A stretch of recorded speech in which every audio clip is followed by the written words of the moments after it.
They say your body remembers trauma, even when your mind does everything it can to forget. It's been 3 years since that night. 3 years since he stepped into my room. And I still wake up gasping for air, drenched in sweat, heart pounding like I'm trapped in that moment all over again. I try to tell myself it's over, that I'm safe now. But the truth is, some moments don't let you go. They stay buried deep inside you, waiting for the quiet hours of the night to claw their way back up. You don't forget what it feels like to be scared of your own house, to jump at every creak in the floor, to flinch when someone knocks on your door, to lie there, frozen in your bed, praying it's just the wind, and not footsteps coming closer.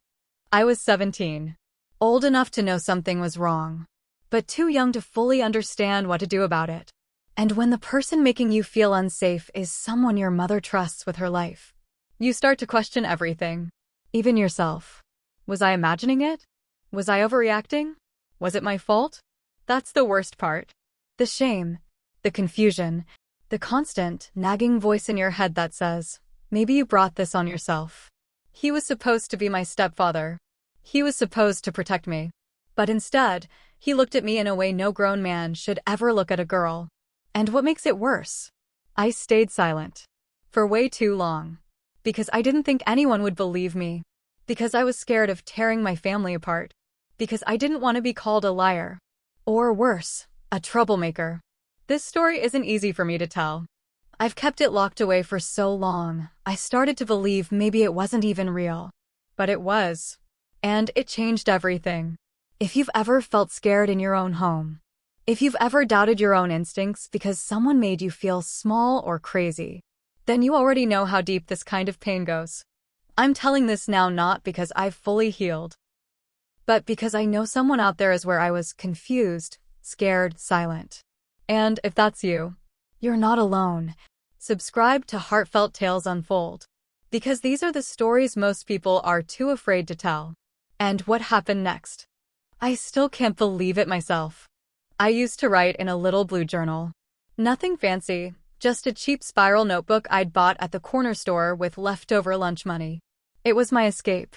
My way of surviving in a house that felt more like a stage than a home. I'd fill those pages with sketches, song lyrics, random thoughts. But mostly, I wrote about the way things felt. Not what people said.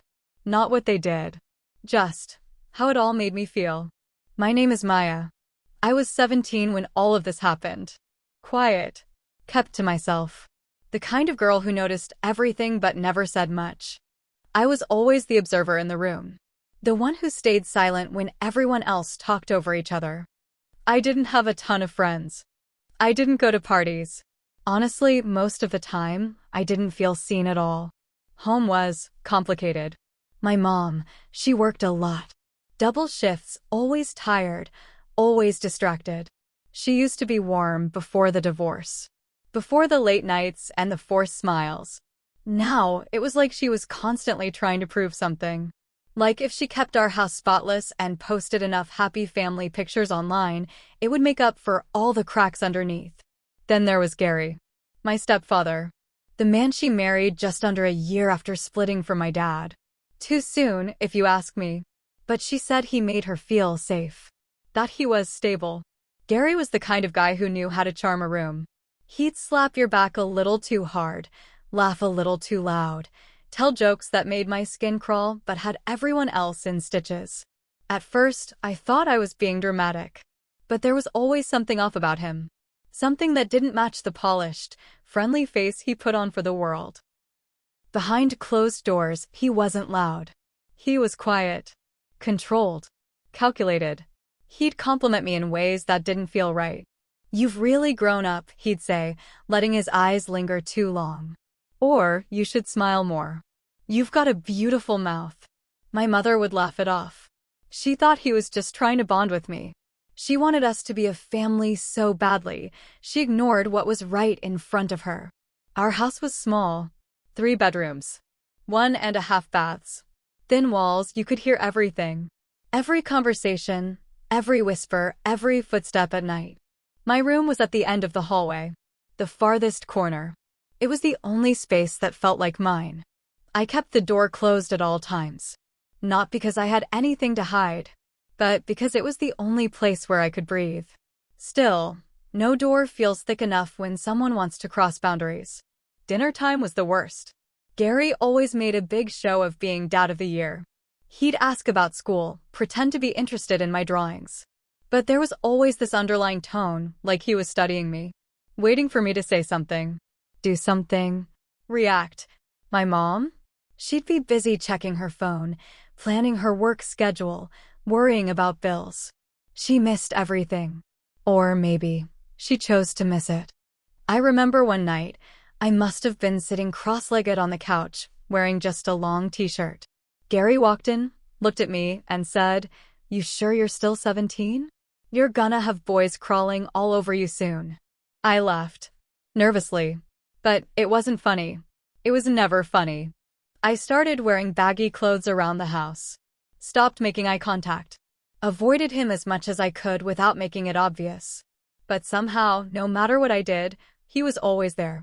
Hovering in the hallway when I left my room. Popping into the kitchen the second I opened the fridge. Standing too close. Smiling too wide. I kept telling myself it was in my head. That I was imagining it. Because that was easier than facing the truth. But deep down, I knew. I didn't realize it then. But Gary had already started watching me differently. And the scariest part? I think he knew I wouldn't tell anyone. Not yet. Not then. But that was only the beginning. It was a Friday night, one of those dull, nothing special kind of evenings. The air felt heavy, like the house was holding its breath. My mom had picked up some takeout on her way home. She was exhausted, still in her scrubs, and clearly just wanted to eat, shower, and disappear into her bedroom. She tossed a few plastic containers onto the coffee table, kissed Gary on the cheek, and mumbled something about having a headache. Then she was gone. That left just the two of us. Gary grinned and clapped his hands together like we were about to start some kind of fun little tradition. "Movie night?" he said, already reaching for the remote. I didn't want to say yes. But saying no felt risky. So I nodded, sat on the far end of the couch, and tucked my legs underneath me. He chose some action movie I didn't care about. The volume was way too loud, but the silence between us still felt louder. At first, it was okay. I kept my eyes on the screen, barely moving. But then, he shifted. Scooted just a little closer. At first, it was nothing. A subtle lean, like he was getting comfortable. But then his arms stretched behind me on the couch, like we were on some awkward first date. I froze. I didn't want to make a scene. Didn't want to give him the satisfaction of knowing I was uncomfortable. So I sat there, still as stone. Then came the comment. Out of nowhere. He turned his head and said, real casual, almost like he was complimenting a pair of shoes or a nice view. "You know, you're really starting to look like your mother." I didn't respond. But then he added, with this weird little smile, "No, not like her. Prettier, actually." I felt my stomach twist. That deep, sinking kind of twist. Like gravity pulling you into the floor. I didn't say a word. Just stared at the screen and pretended I didn't hear it. Pretended like my ears weren't burning and my throat wasn't closing up. He let the silence hang there. Like he wanted me to react. But I didn't give him that. Eventually, I made some excuse, said I was tired, had homework, whatever. I stood up too fast and walked to my room without looking back. I shut the door, sat on the edge of my bed, and just stared at the floor. I should have locked it. I always locked it. But that night, for some reason, I didn't. I told myself it was fine, that nothing would happen, that he wouldn't dare. But around midnight, I heard it. A knock. Soft. Measured. I didn't answer. A second knock. Then his voice, low and quiet. "You still awake?" I just wanted to talk for a minute. I swallowed hard. My heart was racing, pounding against my chest like it was trying to warn me. I managed to say, "I'm tired." Silence. Then he said, "All right. Just wanted to check on you." And then, footsteps. Fading down the hall. I waited a full 10 minutes before I exhaled. I got up and locked the door. And I didn't sleep at all that night. The next morning, he acted like nothing happened. Like we hadn't sat too close. Like he hadn't said that thing. Like he hadn't knocked. But something had changed. Not in what he did. In how he looked at me. It was like he'd crossed some invisible line in his mind. And once he stepped over it, there was no going back. It wasn't what he did that night, it was how he looked at me. And how that look never went away. After that night, everything started to feel different. But not in a loud, obvious kind of way. It was more like a slow, creeping shift, like when the air changes before a storm. You don't see the lightning right away, but you feel something building. I started second-guessing myself constantly. Was I imagining things? Was I reading too much into it? Maybe he was just trying to be friendly. Maybe that compliment meant nothing. Maybe the knock at midnight really was innocent. But my gut knew better. It's just that my mind kept trying to protect me by rewriting the story. Still, I couldn't shake it. That uncomfortable feeling whenever he walked into the room. How his eyes always seemed to find me first. How his smile lingered just a second too long. It wasn't right. And I knew it wasn't right. So I started changing. Little things at first. I stopped wearing tank tops around the house. Started layering up, even when it was hot. I wore oversized sweatshirts and baggy pants, pulled my hair back tight, avoided mirrors. I avoided him. Or tried to. I stopped sitting in the living room if I knew he was home. Skipped dinner a few nights, said I wasn't feeling well. But even when I kept my distance, he'd find ways to close the gap. He'd brush past me in the hallway and let his hand rest on my shoulder, just a second too long. Call me sweetheart in this low, almost teasing tone that made my skin crawl. Ask me weird questions like, got a boyfriend yet? Or, you ever miss having a father figure around? I started locking my door every night. Double-checking it. Triple-checking it. But sometimes, when my mom wasn't home, he'd knock anyway. Or worse, he'd come in without knocking, pretending he thought I wasn't there. Always with an excuse. Just checking the AC vent. Didn't know you were home. Looking for my charger. I'd sit there, holding my breath, feeling like I was shrinking into myself. Because even when he wasn't touching me, I felt violated. I wasn't used to being the center of anyone's attention. For most of my life, I felt invisible. And now, suddenly, I was seen, but not in the way I ever wanted. I craved connection. I wanted someone to care. But not like this. Not from him. There was no love in the way he looked at me. Only possession. I started writing in my journal again. Late at night, when the house was quiet and my heart wouldn't slow down. I remember one entry like it was yesterday. It said, "Am I overreacting? Is this just what it feels like to live with someone new? Why do I feel like I'm always being watched? Why do I feel like I can't breathe when he's around? Why do I feel dirty?" I didn't know how to explain it.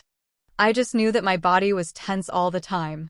Like I was walking on a tightrope, afraid to slip. And the worst part? I couldn't talk to my mom. She looked so happy for once. She'd finally found someone who helped pay the bills, who mowed the lawn, who kissed her cheek in public and made her feel wanted again. How could I take that away from her? How could I ruin that?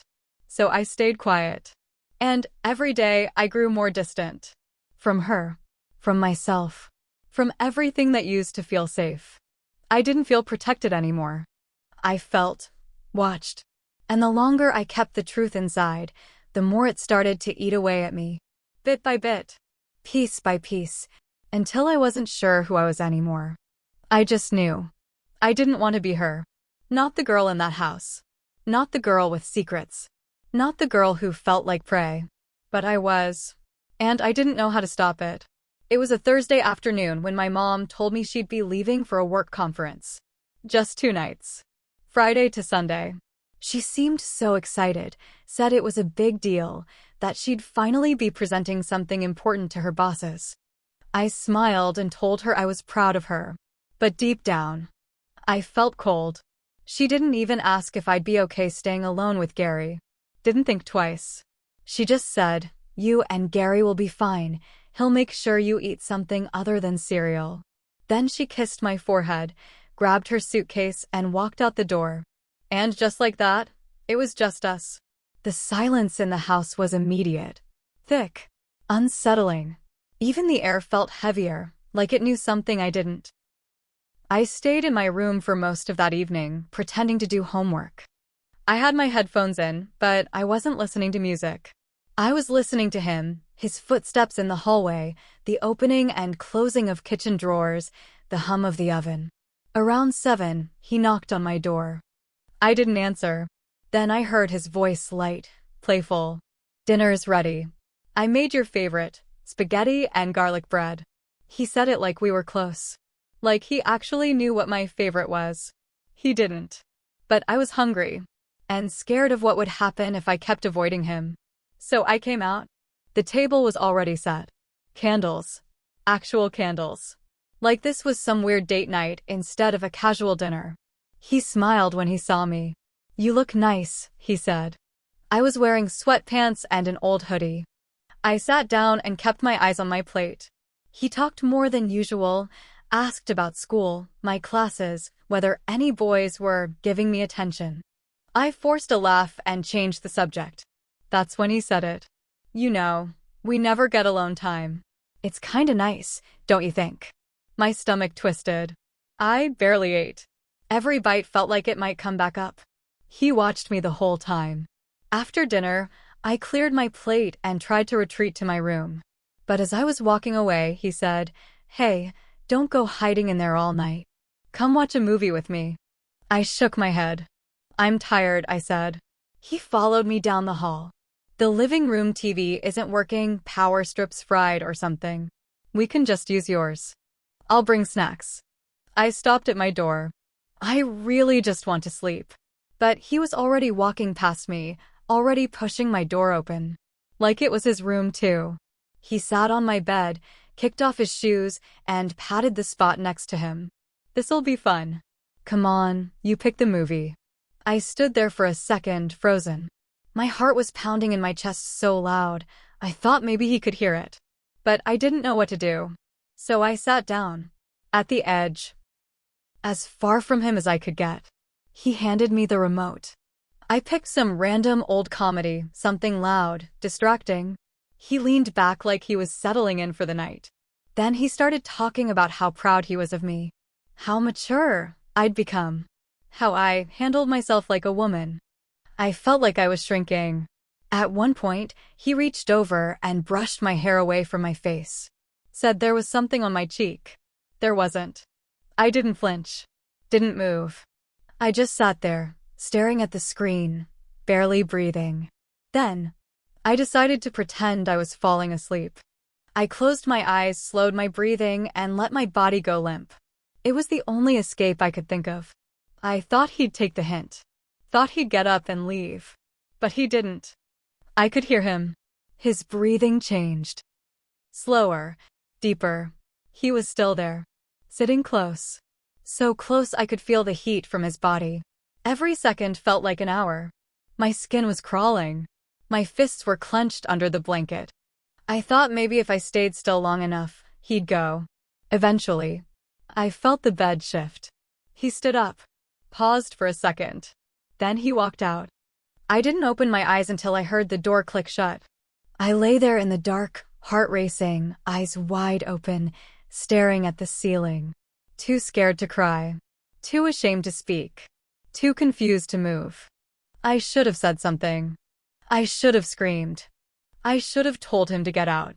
But I didn't. I just stayed still. And from that night on, everything changed. I don't know what time it was. Maybe 2. Maybe 3 in the morning.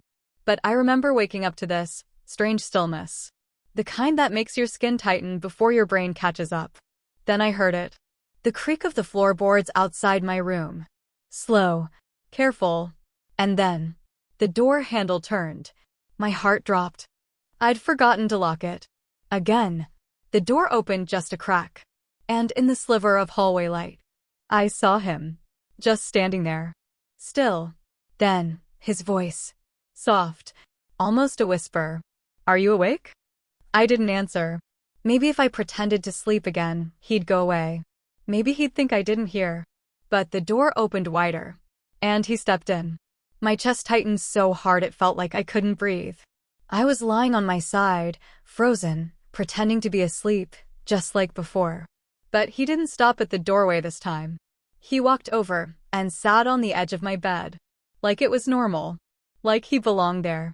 He placed his hand on my arm. Gentle, but deliberate. "You okay?" he said. "I just wanted to check on you." I didn't move. Didn't breathe. I kept my eyes shut, praying he'd leave. But then he said something I'll never forget. "You're so mature for your age." His hand slid just slightly, brushing down to my wrist. Like he was testing something. Like he was waiting to see if I'd stop him. And I did. Not with force. Not with a scream. But with a whisper. "Please leave." He went quiet. Just sat there. Breathing. Then finally, he stood up. I still couldn't bring myself to open my eyes. I listened to his footsteps as he walked out. And when the door closed behind him, I threw the blanket off, ran to it, and locked it with shaking hands. I slid down to the floor and sat there, knees pulled to my chest, trembling so hard I thought my bones might break. I stayed there for hours, afraid to move, afraid to sleep, afraid of what I had just let happen. It wasn't that he touched me. Not really. It was the way he did it. Like he knew. Like he was sure I wouldn't stop him. Like he believed I was his. And the terrifying thing is, he wasn't wrong. Because I didn't stop him. I didn't scream. I didn't run. I froze. And in that moment, I hated myself for it. I hated the silence in my own throat. I hated the confusion in my head. I hated the fear that made me feel like a prisoner in my own skin. That was the moment I knew I wasn't safe anymore. Not in that house. Not with him. And the worst part? I wasn't sure if anyone would believe me even if I told them. Because monsters like Gary, they don't come with sharp teeth or growls. They come with soft words. And hands that linger. And lies wrapped in affection. That night changed everything. And I didn't even know how deep the damage went. Not yet. The next morning, I didn't leave my room. Not for breakfast. Not to say good morning. Not for anything. I stayed curled under my blanket, staring at the wall like it could somehow swallow me up. I heard Gary moving around the house. The clink of dishes. The sound of the TV.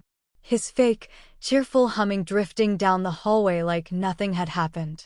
Like he hadn't sat on my bed in the dark. Like he hadn't touched me. Like he hadn't said the things he said.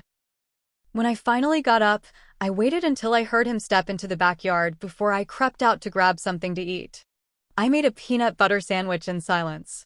My hands were shaking the whole time. I felt like a ghost. Like someone else was moving my arms for me. After that, I made a decision. I wouldn't be in the same room with him. Not for a second. Not if I could help it. I started eating all my meals in my room. Told them I had a lot of homework. That I wasn't hungry. That I was just tired. Gary never questioned it. He just smiled that same smile.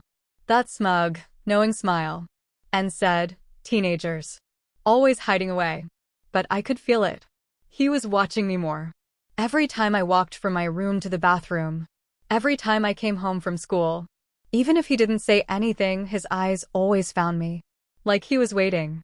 Waiting for what, I don't know. When my mom came back from her trip, I thought maybe things would go back to normal. But they didn't.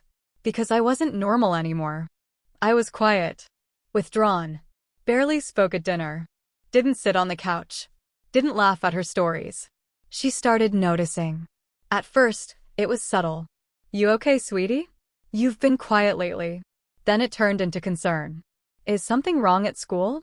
Did you and one of your friends have a falling out?" I shook my head every time.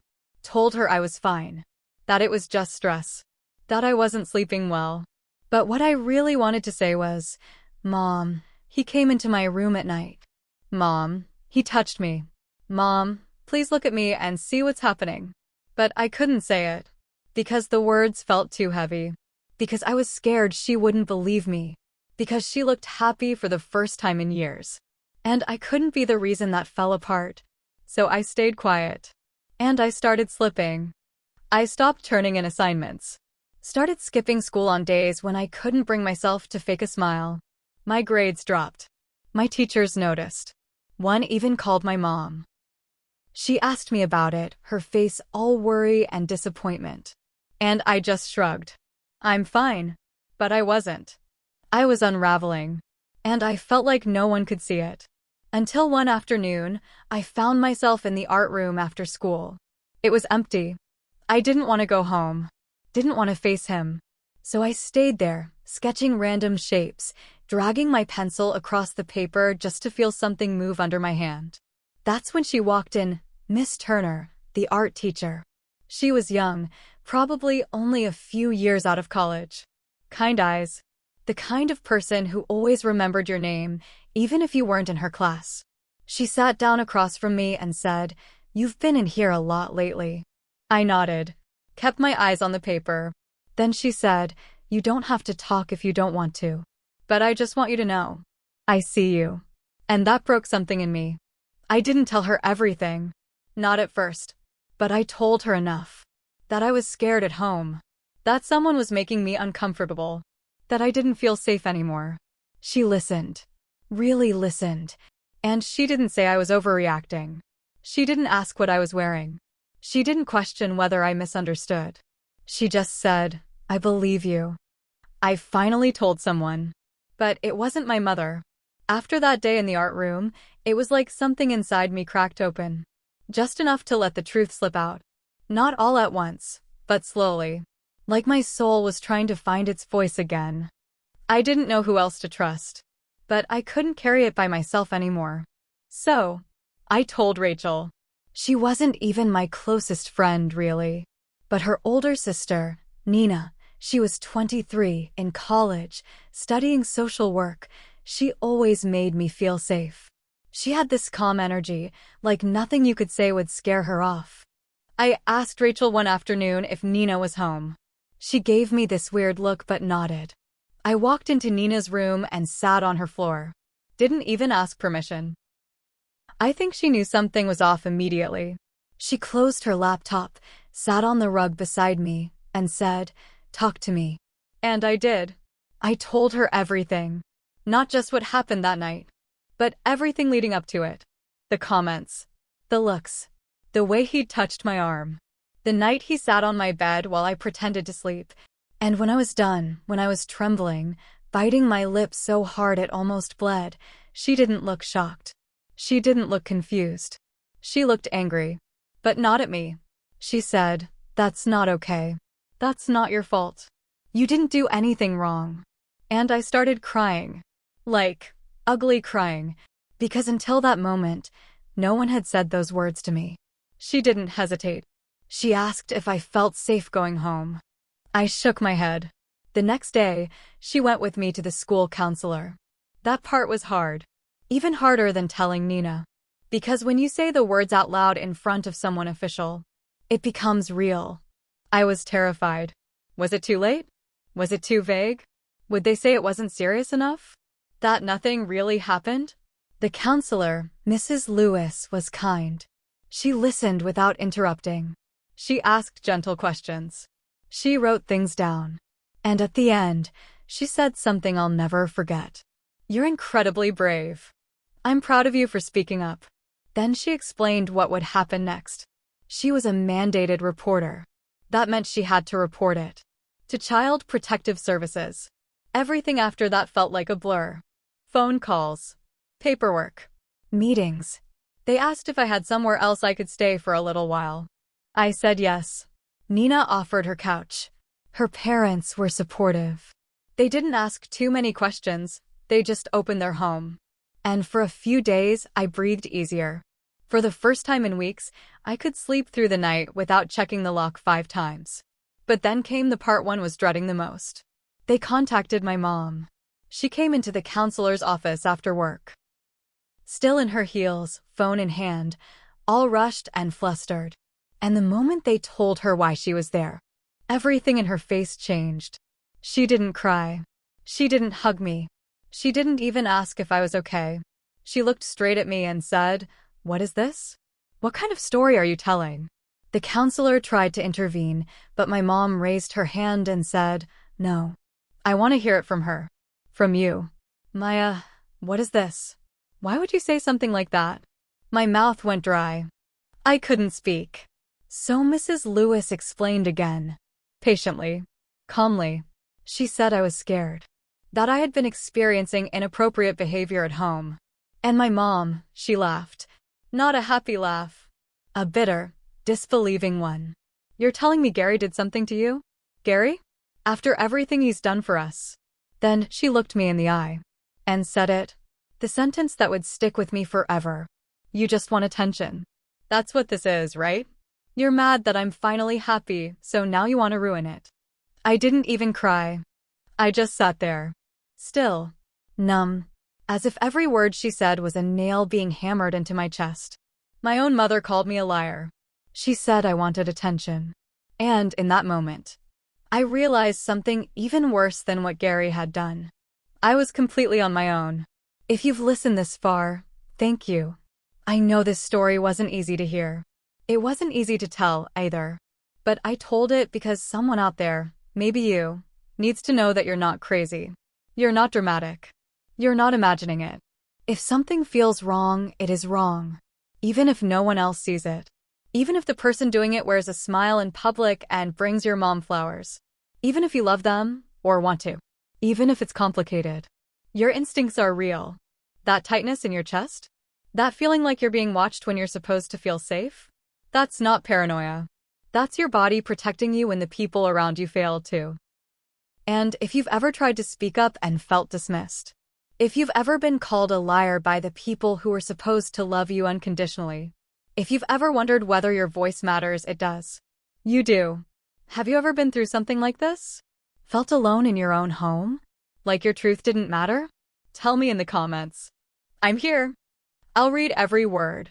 Because this space, Heartfelt Tales Unfold, isn't just about telling stories. It's about creating a place where stories like ours belong. Where we can speak without shame, without fear, without being silenced. And maybe your voice, your comment, your truth will give someone else the courage to speak theirs. So please like, comment, and subscribe. Not for me, but for us. For all of us who were told to stay quiet. Because staying silent is how they win. And I'm done letting them win. I live with my aunt now. She's my dad's sister. Warm, protective. The kind of woman who hugs too tight and always makes sure I've eaten. She believed me the second I told her what happened. There were no questions. No side eyes. No disbelief. Just love. It's been over a year since I left that house. Since I closed the door on that part of my life. Gary's gone. Out of our lives completely.